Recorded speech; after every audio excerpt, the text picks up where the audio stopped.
Hey guys, so I know we've all been going through a lot lately, and sometimes the news feed is just too much to handle. But today, I actually want to talk about something exciting and good that's happening in our country for a change. As many of you know, I was the first African American woman to be featured as the Bachelorette on season 13 of the franchise. Okay, spoiler alert, that's also where I met my husband Brian. Now, I'm a Black woman who was born here in the United States, and my husband Brian is Colombian American. He is the son of two immigrants from Colombia.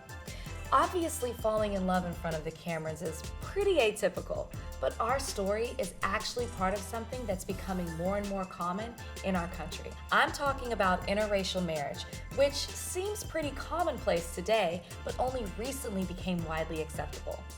It was less than 60 years ago that the Supreme Court case Loving versus Virginia finally got rid of laws prohibiting interracial marriage. Richard and Mildred Loving were a Virginia couple whose marriage was seen as illegal because he was a white man and she was a Black woman.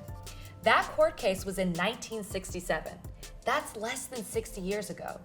But in that short amount of time, the number of interracial couples in the United States went from 3% of all newlyweds to 17%. So how does that break down? Nearly 30% of married Asians have a spouse of a different race or ethnicity, and the same is true for 27% of Hispanics. Black people have tripled their interracial marriages just since 1980 alone, going from 5% to 18% by 2015. And white people have more than doubled their numbers too, going from 4% to 11%. Now, a big reason for all this interracial marriage isn't just because the laws changed. Our country is changing too. We've had more diverse groups immigrating here since the mid-1960s, and more racial diversity in our communities has meant more love connections across cultures. But what's also exciting is Americans are changing the way we think too. People's attitudes on interracial marriage are becoming more accepting and positive, especially in younger generations. More interracial marriages also means more mixed-race kids and multicultural families. Actually, the mixed-race population is projected to triple by 2060, growing at a rate 3 times as fast as the rest of the population. We're looking at a rise of more hyphenated identities in the future: Irish Latino, Chinese German, Black Colombian. More kids will be raised with exposure and appreciation for multiple cultures. But we shouldn't forget that multiculturalism has always been a part of our country's story.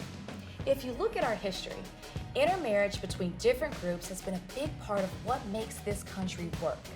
Many people don't know that in the 1800s, Irish and Italian immigrants were often in conflict, competing for limited jobs and opportunities as the two major groups of new immigrants. Intermarriage between these groups is cited as a major factor in quelling the tension. Whether it was through indigenous or enslaved peoples, refugees or immigrants, our country was built by people of vastly different backgrounds from all across the world. And that multiculturalism has continued for our entire history, from building our infrastructure to our technology, to our military, our economy, our laws, to our incredible multifaceted culture. From Hollywood to hip-hop to cowboys, our society was built on contributions from many, many cultures.